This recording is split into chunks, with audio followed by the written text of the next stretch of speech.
Hola a todas y a todos, un placer, muchísimas gracias y gracias por aceptar este modo. Me hubiera encantado estar en Cáceres, pero lamentablemente tengo otras obligaciones que comprometí anteriormente. Quería hablarles de la Ley de Inteligencia Artificial Europea, que es una ley pionera en todo el mundo, que es una ley que pretende además encompasar todo el fenómeno de la inteligencia artificial y darle una solución regulatoria, en el sentido de garantizar, por un lado, un entorno, un ecosistema de creación suficiente, que incentive además la investigación y la innovación, que seamos competitivos desde Europa en todo el mundo, pero que al mismo tiempo podamos prevenir muchos de los riesgos que una herramienta de tal capacidad, que una tecnología de tal poder puede conllevar, pues para nuestros derechos fundamentales o también para ámbitos sensibles, riesgos sistémicos. La ley plantea, por lo tanto, un enfoque, una aproximación de riesgo. Plantea desde lo que son riesgos inaceptables, que prohíbe como uso. Es importante remarcar eso. Estamos hablando de prohibir usos, no de prohibir tecnologías, o de plantear como tecnología de alto riesgo, pero un uso concreto, no la tecnología en sí. Digo que plantea algunos riesgos que considera inaceptables porque atentan directamente a nuestros derechos fundamentales y no se pueden compensar de ninguna forma. Por ejemplo, lo que sería el control biométrico en espacios públicos en tiempo real por parte, por ejemplo, de poderes públicos. Esa utilización estaría prohibida. Después plantea determinados usos que considera de alto riesgo. Inteligencia artificial de alto riesgo son usos que se entiende que se van a producir o en ámbitos muy sensibles. Pensemos, por ejemplo, el ámbito de la sanidad o de los derechos laborales o de la educación, o bien que conllevan un riesgo hipotético para los derechos fundamentales. Aquí se va a obligar a los implementadores y a los desarrolladores a que hagan un control exhaustivo de esos riesgos y planteen, por supuesto, soluciones e incluso reparaciones en el caso de que se pudieran producir esos riesgos potenciales en definitiva. Y además se plantean algunas cuestiones, algunos usos también, en los que se establecen obligaciones especiales de transparencia.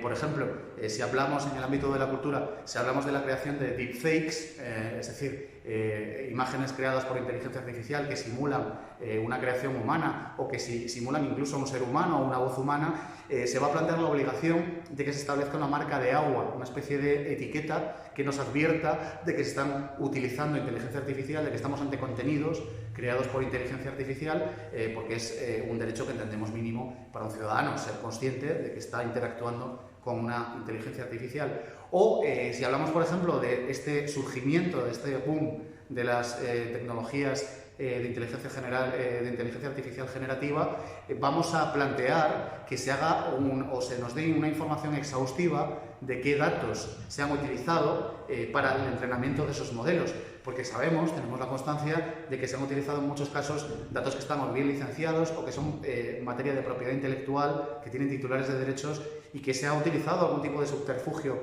de carácter legal para poder garantizar que no se tenía que compensar. Se trata de que sepamos que eso ocurre y que en el futuro podamos plantear una compensación, porque esta es otra de las características de esta ley. Esta ley pretende, como digo, una aproximación omnicomprensiva del fenómeno de la inteligencia artificial, pretende equilibrar algunos riesgos o prevenir algunos riesgos, pero tampoco va a dar todas las soluciones. Sobre todo cuando hablamos de cuestiones muy concretas en el ámbito sectorial. Evidentemente, cuando hablamos de utilización, por ejemplo, también en el ámbito de la educación o de la sanidad, serán los especialistas en esa materia los que planteen algunas regulaciones concretas o alguna renovación legal concreta si es que se necesita.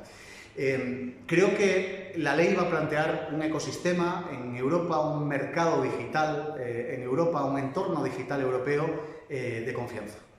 Yo este es el mensaje que quiero trasladar. Somos conscientes de que hay muchos retos por delante, de que hay muchos riesgos, pero creemos que estamos poniendo encima de la mesa las herramientas necesarias para prevenirlos y en cualquier caso tendremos una herramienta lo suficientemente flexible para poder adaptarse a nuevas realidades que puedan surgir por mor de que estamos ante una tecnología que se desarrolla muy rápidamente, que incluso tiene esa capacidad de desarrollarse a sí misma, de mutar por sí misma. Esto es algo novedoso en la historia prácticamente de la tecnología y en la historia de la humanidad. Y en cualquier caso creo que también hay que ser optimistas porque la inteligencia artificial nos va a permitir llegar a cotas que no pensábamos en el pasado. Es decir, que podremos solucionar algunos de los grandes retos de la humanidad que a través de estas herramientas, que en el fondo se trata de que son capaces de gestionar cantidades masivas de datos, de establecer patrones, de establecer relaciones que un cerebro humano no puede hacer, ni siquiera las computadoras podían hacer hasta este momento. A través de esos modelos seremos capaces, como digo, de combatir enfermedades, de ser más sostenibles medioambientalmente, de incluso atacar algunos de los prejuicios con los que a veces tomamos las decisiones también en el ámbito público, aunque no lo reconozcamos, de prevenir, por ejemplo, esos prejuicios en materia de igualdad de género o en materia de no discriminación.